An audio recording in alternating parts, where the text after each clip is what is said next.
கிறிஸ்துக்குள் பிரியமானவர்களே, ஆண்டவரும் உலக ரட்சகருமாகிய இயேசு கிறிஸ்துவின் நாமத்தினாலே உங்கள் எல்லாருக்கும் இருதயத்தின் ஆழத்திலிருந்து நல்வாழ்த்துக்கள். எத்தனை துதி ஸ்தோத்திரங்களே ஆண்டவருக்கு ஏறெடுத்தாலும் அது போதவே போதாது. காரணம், அவர் மகிமையின் தேவன், அவர் சர்வ வல்லமை உள்ளவர். அவரால கூடாத காரியம் ஒன்றுமே இல்லை.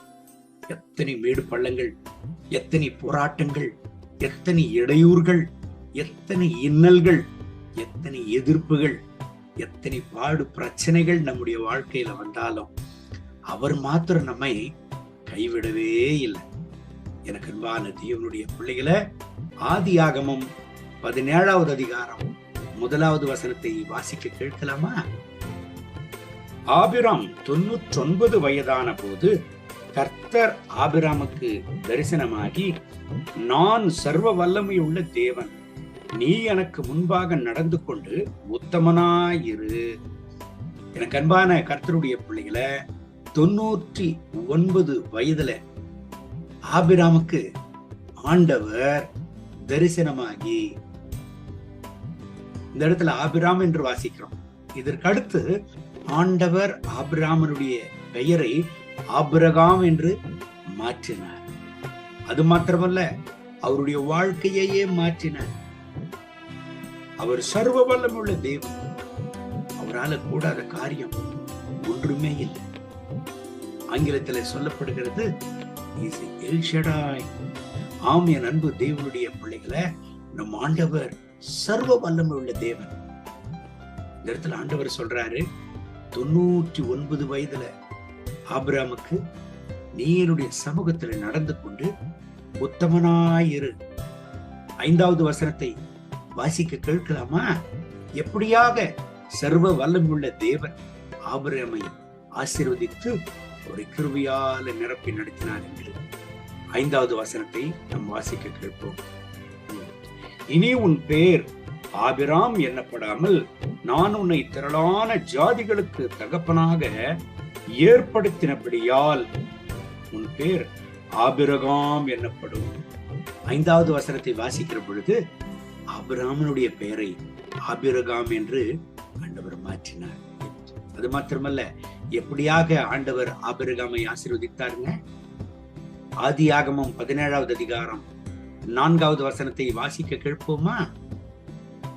நான் உன்னோடே பண்ணுகிற என் உடன்படிக்கை என்னவென்றால், நீ திரளான ஜாதிகளுக்கு தகப்பனாவாய். ஆபிரகாமுக்கு ஆண்டவர் 99 வயதுல தரிசனமாகி ஆண்டவர் சொல்றாரு பாருங்க, அநேக ஜாதிகளுக்கு நீ தகப்பனாவாய், என்னுடைய வாக்கு தத்தத்தை உன் வாழ்க்கையில நிறைவேற்றுவேன் என்று ஆண்டவர் வாக்கு தத்தம் பண்ணுகிறார். 99 வயது வரைக்கும் ஆண்டவருடைய சமூகத்துல பொறுமையாய் கர்த்தரையே விசுவாசித்து தன்னுடைய வாழ்க்கையை உத்தமத்தில நடத்தின தேவதாசன் தான் ஆபிரகாம். எனக்கு அன்பான தேவனுடைய பிள்ளைகளை, ஆபிரகாமுக்கு பெயரே விசுவாசத்தின் தகப்பன் என்று சொல்லப்படுகிறது. எனக்கு அன்பான தேவனுடைய பிள்ளைகளை, ஆபிரகாமனுடைய வாழ்க்கையில எத்தனைத்தான் வாக்குத்தத்தத்திற்காக காத்திருக்கும் ஒரு சூழ்நிலை வந்தாலும், ஆபிரகாமனுடைய வாழ்க்கையில என்னத்தான் கர்த்தருடைய வாக்குத்தத்தத்தின் நிறைவேறுதலுக்கு காத்திருக்கிற ஒரு சூழ்நிலை வந்தாலும் யாரிடத்திலும் அவர் பகிர்ந்து கொள்ளல. யாரிடத்திலையும் தன்னுடைய இருதயத்தின் மன யோசனைகளை அவர் பகிர்ந்து கொள்ளவில்லை. காரணம், அவர் ஆராதிக்கிற தேவன் இன்னார் என்பதை ஆபிரகாம் அறிந்திருந்தார். அவர் யாருங்க? எல் ஷடாய். ஆபிரகாமின் தேவன் எல் ஷடாய், அவர் சர்வ வல்லவர். எனக்கு இருக்கிற என் அன்பான கர்த்தருடைய பிள்ளைகளை, நீங்களும் ஒருவேளை அற்புதத்திற்காக, அதிசயத்திற்காக, வாக்குத்தத்தத்தின் நிறைவேறுதலுக்காக காத்திருந்து இன்னமும் எப்பொழுது என் வாழ்க்கையில ஒரு அற்புதம் நடக்கும், எப்பொழுது என் வாழ்க்கையில கர்த்தர் ஒரு அதிசயத்தை செய்வார், எப்பொழுது என் வாழ்க்கையில ஒரு மாற்றம் உண்டாகும் என்று ஒருவேளை கர்த்தருடைய சமூகத்துல ஒரு இயக்கத்தோடு இருக்கிறீங்களா? எனக்கு கேட்கிற என் அன்பான தேவனுடைய பிள்ளைகளை, ஆண்டவரால நீங்கள் மறக்கப்படுவதில்லை. நீங்கள் ஆராதிக்கும் தேவன் ஆண்டவராகிய கர்த்தர், ஆண்டவராகிய இயேசு கிறிஸ்து அந்த பரிசுத்த ஆவியானவர் அவர் எல்ஷடாவாக இருக்கிறார். அவர் சர்வ வல்லமையுள்ள தேவன். அவராலே கூடாத காரியம் ஒன்றுமே இல்லை. சோர்ந்து போக வேண்டாம் எனக்கு அன்பான தேவனுடைய பிள்ளைகளை.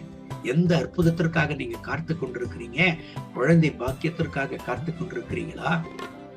அல்லது உங்க வாழ்க்கையில தரித்திரத்தின் நிலைமை மாறி, கடன் மாறி, கவலை மாறி, கண்ணீரின் சூழ்நிலைகள் மாறி ஒரு ஆசீர்வாதமான ஒரு எதிர்காலத்திற்காக நீங்கள் காத்து கொண்டிருக்கிறீங்களா? உங்க வாழ்க்கையில கர்த்தர் கட்டாயம் செய்வார். அவரால கூடாத காரியம் ஒன்றுமே இல்லை.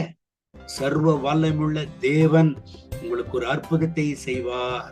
உங்க வாழ்க்கையின் சூழ்நிலை மாறும். எல்லா சூழ்நிலைகளிலும் கர்த்தர் உங்களோடு கூட இருந்து உங்களுக்கு ஒரு அற்புதத்தை செய்வார். எல்லா ஜனங்களுக்கு முன்பதாக உங்களை ஒரு சாட்சியாக நிறுத்துவார். கண்களை மூடி ஜெபிப்போமா? அன்பின் ஆண்டவரே, இந்த கால வேளையில இந்த வசனத்தை கேட்டு என்னோடு ஜெபித்துக் கொண்டிருக்கிற என் அன்பு சகோதர சகோதரிகளுக்காக ஜெபிக்கிறேன். இவர்கள் எந்த நிலைமையில் இருந்தாலும் இப்பொழுதே இவர்களுடைய கண்ணீரை துடையும் ஆண்டவரே. என் அன்பு சகோதரனை, என் அன்பு சகோதரியை நீர் ஆசீர்வதியும். இவர்கள் கண்ணீரை துடையும். இவர்களுடைய காத்திருக்கும் சூழ்நிலைக்கு இது ஒரு கடைசி நாளாக இருக்கட்டும். இன்றைக்கே ஒரு அற்புதத்தை செய்தருளும். இவர்களுக்கு கொடுத்த வாக்குத்தத்தங்களை இன்றைக்கே நீர் நிறைவேற்றும். இவர்கள் துக்கம் சந்தோஷமாய் மாறுவதாக. இவர்களுடைய சந்ததிகளை ஆசீர்வதியும் ஆண்டவரே. இவர்கள் கையிட்டு செய்கிற வேலையை ஆசீர்வதியும் ஆண்டவரே. இவர்களுடைய குடும்ப வாழ்க்கையை ஆசீர்வதியும் ஆண்டவரே. கர்த்தருடைய மனதுருக்கம் இவர்கள் மேல் இறங்குவதாக தகப்பனே. மகிமை கனம் துதி உமக்கே. இயேசுவின் நாமத்தில் கேட்கிறோம் எங்கள் ஜெபங்களும் நல்ல பிதாவே. ஆமென், ஆமென்.